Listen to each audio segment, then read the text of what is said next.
Aries, hello there, my beautiful friends. We're going to do your general tarot reading for late November 2025. Thank you so much for joining me today. You know, I appreciate each and every single one of you. So let's get right down to business, as always, and start you off with an oracle card here, just so we could dip our toes in the energy and see what's happening for the lovely Aries collective.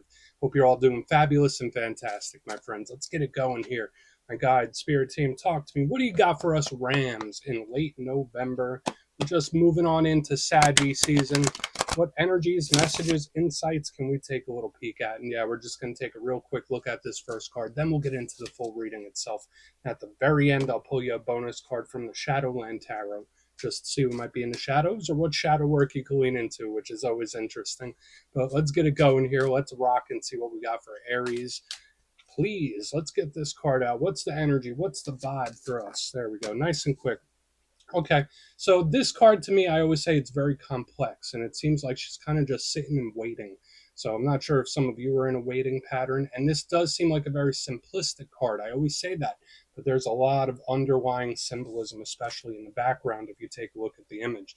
So there's some layers that we need to unpack. Now, before we fully dive into that, if you're new here, I'll be speaking about the November subscriber surprise towards the end, so you might want to check that out. And also, if you could kindly illuminate that like button by tapping it right on its third eye, you know I'd greatly appreciate it. And also, you could hit that little hype button. It has a little star. It's new. I'm not sure what it does, but it'll make me smile. But enough of that. Let's get into the reading. No more promo. We got this card here, and the lovely lady, she's sitting at the windowsill. Big moon in the background, dark night, dark sky. That implies some sort of mystery. We notice this big golden clock that's hanging up above her head. There's a bird with a little note, so that implies communication, especially her sitting waiting by the phone. So again, for some Aries, maybe there is a situation where it's like, all right, let's wait and see. Maybe you're waiting on something. Maybe you're waiting on someone. And listen, as an Aries myself, I know that's not usually our MO. We're big action people.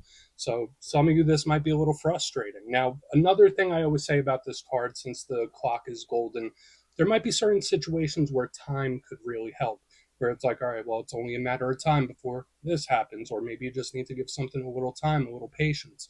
That's a good thing with this card. But there's also this strong underlying communication with the bird, the letter, the telephone. So we're going to see if that shows up within the reading itself and the mystery. So let's just put her down over there. She could keep waiting. Let's get into tarot. And yeah, I always say that first card, it doesn't make or break the reading. It's just a little footnote. So let's get you 3 tarot cards in the upright. Then we'll get into that intuitive juiciness. Shuffle it up one time here for Aries gang. What do we got in late November? And while we get this deck shuffled up and ready to go, let's talk about last week's reading. Very intriguing type of energy. It was titled The Surprising Return. So that's an energy that could bleed over for a couple weeks. And it did seem like various things could be popping back up in this time. So whether it's thought processes, behaviors, individuals, situations, to me it's like, oh, here we go again, here we go again. So watch out for stuff like that in the coming days and weeks. But we're going to see what shows up this week. As you know, energy is very fluid, never set in stone. So only take this how it hits for you, because we could be seeing your vibe or somebody else, right? Let's get it going. 3 cards for Aries gang. What do we have in late November, please? My guides and spirit team. Thank you. Cool. Page of Swords. Saw something like this a few weeks ago, maybe about a month ago. I like the page. Again, that's another communication card, but he's like very cautious. He could be watching something, keeping a very close eye on something. Let's get a couple more here. What do we got? Okay, death card. Don't get nervous about that. It's big Scorpio energy, karmic, big change type of card. Let's get one more. And I'm a big believer that even though the death card looks scary, we don't get freaked out by it, right? It's more about the underlying energy and message. Okay, so tons of scorpionic energy here. We got the tower as well. So yeah, let's talk about it, Aries. I know some of you might be like, oh no, what is all this, Kyle? But you know what? I mean, you know I'm an Aries. I'm not really too concerned about what I'm seeing here just yet. These are all energies that we deal with from time to time, and you can always change your awareness. It's about how you view it.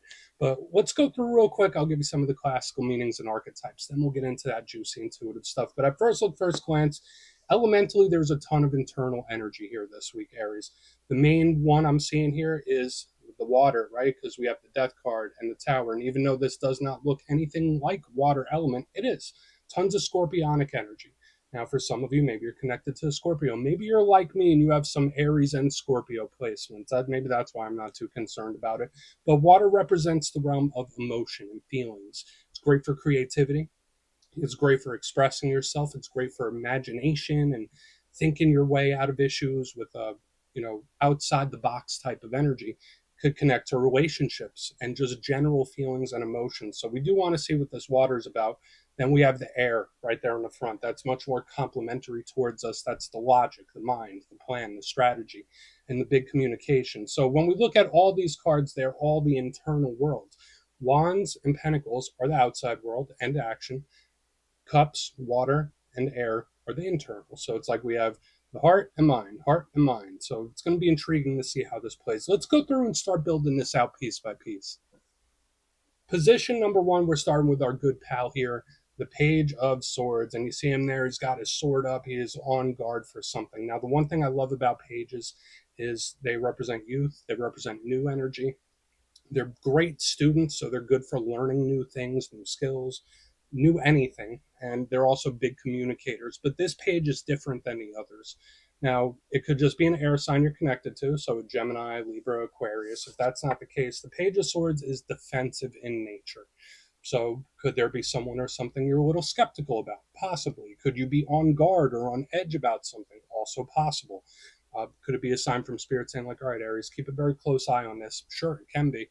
But there is this underlying skepticism I'm picking up. So we need to keep a close eye on it. But I always say with the Page of Swords, the biggest thing, it's a watcher, right? So whether you're keeping an eye, whether someone's keeping an eye on you, there could be a lot of looking going on when this page is here. Now, the rough side about this, it could be very standoffish and sometimes confrontational, but we're not going to go there just yet. Now, moving into the middle, we're going to demystify the scary looking cards now, my good friends, because we move right into the death cards. I already spoke to you about the scorpionic type of energy. And really at its core, yes, death card can represent endings and close of a cycle. But at the core of this card represents change, metamorphosis. Think of Phoenix rising from the ashes. So some of you might be in a big time of powerful metamorphosis and change. Some of you, this might be coming up. This is also a very karmic card, so it can represent karmic situations, karmic cycles, people catching a dose of karma. We'll want to take a very close look at this. Now, in its roughest sense, the devil can represent, not the devil, the death card can represent things that are kind of outside of our control. So situations where it's like, oh, well, what can you do? What can I do about it? So we'll keep a very close eye on it. It's just a transitional type of energy. So we'll see what's up. But yeah, it can represent an ending. And there's a lot of similarities with the next card over because we have the dun dun dun tower. All right. So again, scorpionic. Again, change, again, karmic. So we have like a double dose of this energy. But the biggest thing with the tower is the energy of shock. Now, I say it every time it shows up. Not every tower is a bad tower. Could there be a change or a shift coming that happens way quicker than you think and it being very good and easy? Absolutely. Could some of you be in an adjustment period? That's possible as well when this card is here. But again, yeah, it could be an ending. It could just be something that catches you off guard. And that would make sense with the skepticism and all this other energy where it's like, okay, seen this before, not going to do it again. So there is this odd little underlying energy here. But again, the tower could be a good one. It could be a good shock, a good surprise, which makes sense with vibes I've been seeing in recent weeks with Aries as well, like just things popping up. There is a lot of energetic intensity. That's another thing I could definitely tell you about this. So you might be feeling that, you might be experiencing it. I want to dive deeper on all of this, Aries. Let's do it. Let's jump in and clarify. All right, let's get a good shuffle here. What do we got for Aries gang, please? What do we got for our good friends? And yes, this is where I go intuitive with the message, which means I just tell you how it feels to me. So feel free to do further research or rely on your base knowledge of tarot, because as you know, every single reading is about the reader's interpretation, and I'm just giving you mine. Let's go in on that page. Where's that Page of Swords here? Oh, and yes, if you're a reader yourself, please feel free to play along. That's why the box is here. If you're feeling any messages you want to give to Aries, you could drop it in the comments. I don't mind at all. Okay, so Page of Swords. What is happening? Why are you there staring at the amethyst crystal? All right, cool. I don't dislike it. So we do have the Five of Cups in reverse, and to me, it is very much someone that's like, yeah, I don't want a repeat of that. So for a portion of you, again, with that returning energy, there could be certain things popping up where it's like, yeah, no, I'm not sure. Not sure if the juice is worth the squeeze here. There could be various things, situations, problems that you might be really closely analyzing, and spirit's like, maybe you should analyze something a little bit closer. Do you really want this outcome? Do you really want to do this? Do you really want to do that? It is urging a bit of caution one way or another. Now, I do like the Five of Cups in reverse because to me, it's an energy that is like getting over something difficult. Where in the upright, sad, upset, river of tears for a reason, right? Upheaval.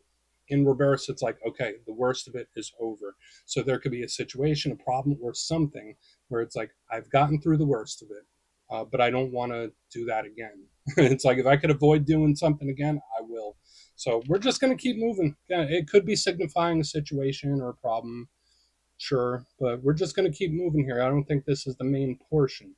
But I think for a lot of you, especially if times have been a little funky, a little rough, this is a very good sign because it tells me you've gotten through the toughest part of something. Let's keep going. Let's go in on the death card. We're not going to linger there too long. It is what it is, right? So why is the death card here for Aries, please? Why is it here? Tons of Scorpio energy all over the place. Yeah, the five in reverse. So we have the Five of Pentacles in reverse underneath. And I always say when it comes to numerology, fives are very similar to the tower and the energy that they represent. They represent change, very rapid change, very quick, sudden, shocking, whatever label we want to slap on it. But notice both fives are in reverse. So I'm still getting this message where it's like, okay, you've learned what you need to learn from something, or the worst of something is over. Now we're shifting energy. Now we're shifting vibes. So for a lot of Aries in this time, if there's something you're wanting to change, whether it's about your schedule, work, business, personal life, personal relationships, now might be the time to do it because there is this powerful, massive change that we're seeing here. And the energy is available to you. That's the thing I really like about it. Could it be tied into karmic things, karmic lessons, karmic situations? Absolutely.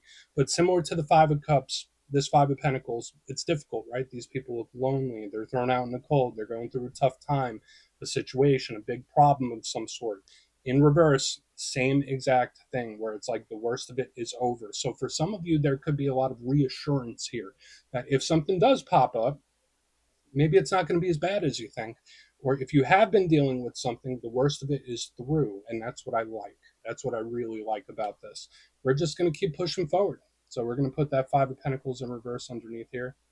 Uh, good. I mean, good for the most part. I know some of the cards here look a little bit scary. And yeah, we do see some problematic energy. It's fine. Let's see what the Tower has. Then we'll do a quick little recap before we get into the shadow. And just like I said earlier in the reading, it's all about your awareness and how you view things. That's always very important. How you frame situations, how you look at things. Super, super important. So let's go in on the Tower. We'll do our recap here. So why is the big bad Tower here for Aries, please? Oh, not yet. Deck is being very specific now. I just love the end result, my friends. So we have the King of Cups, aka Kyle of Cups himself without a beard, in the upright. So this is a good shock for me. This is like a shocking win, a shocking victory where it's like, whoa, all right, that went a lot smoother than I thought. So you might be surprised like how we could come to such a positive destination with all this roughness. So for a lot of you, this is great encouragement. Now, I will say this, there's a lot of emotion flowing here, especially with all the water, tons of water. Four of the six cards are water element, and that's okay. Sometimes you feel more intense about things, situations, and people. But the King of Cups in the upright has things under control in the emotional realm, right? It represents full expressions of love. He's like, I got this. It doesn't matter if the waters are choppy. I got this. So I think it's good. He seems happy and content to me. So for a lot of you, there could be either something that goes way easier than you thought it had, or something that comes to you. It's like, wow, all right, all I had to do was sit back and wait, or all I had to do was this one thing. Like the energy just seems to flow so well, and it changes and shifts so well that it's shocking to me, honestly. But it's not a bad one. That's what I'm picking up here. So I would say the only real warnings that I'm picking up here could be on the emotional realm, emotional level, internal. But even with that being said, I feel like the worst of something is over. So if a problem or situation does pop up that you weren't expecting, it doesn't even feel too rough to me. Honestly, like it feels like it comes and goes really quick. Let's go through and do a quick recap. Then we'll get into the shadow card. But if you kindly look in the box, I like what I'm seeing, even though there's some scary cards out here. It's all good. It's more about how it feels to us, right? And if we look here in the box, position number one, we got the Page of Swords with the Five of Cups in reverse, and I just knocked it off its base there, which is fine. Now, to me, the worst of something could be over. There is this skepticism where it's like, okay, well, I've been through something. I don't want to go through it again. So maybe Spirit is urging a little caution with someone or something. Uh, like move forward with a sense of caution here. But at the same time, if problems or things pop up, we see it as a consistent theme. It goes easier than expected, or the worst of it's over, which I think is really great. Moving to the middle, we have the Death card with the Five of Pentacles, very similar. So we have this powerful massive energy of change that's available to you. So it mirrors this energy we have on the front, but I feel like the karmic wheel could be shifting in a big way. And it could go quicker than you think, because right here on the back end, we have the Tower with the King of Cups in the upright. Sure, it's a bit of a shocking type of energy, but I think the king is happy with it, where it's like, all right, that was way easier than expected. That came quicker than expected. Wow, I had to do this, or I only had to do this one thing. So to me, that's a shocking win or victory, which I think is really nice, especially with all this transitional energy we have here in the front. So I think this reading this week is very much claimable, especially to those of you that have been going through a bit of a rough one. Now, if you haven't been going through a rough one and this energy does pop up, to me, it goes quickly. Like it's energy that pops up and then it's over real quick. Not concerning. So please take a screenshot if you want to look into that further. Let's see what's in the shadows.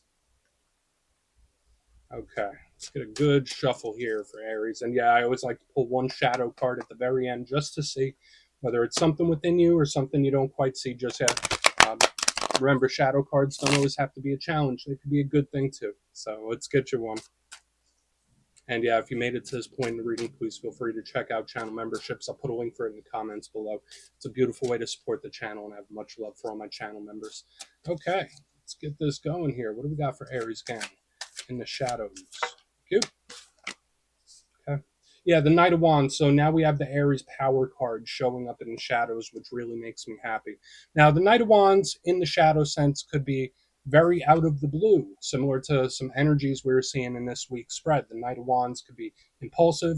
So again, there could be certain things in this time where your behaviors might be a little more impulsive when we look on the shadow side, where it's like you get the urge to do something and you just do it. And that's not always a bad thing. Just watch the impulse control when he shows up as a shadow card. Now, the good thing about the Knight of Wands, especially in an Aries reading, it represents action, it represents control, and it represents things moving forward.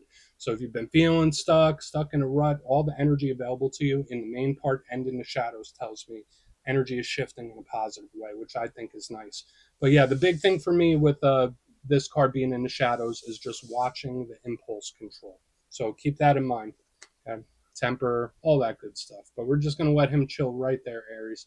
That's what I have for you this week. Don't click away just yet, though. I'm going to give you the details. The November subscriber surprise.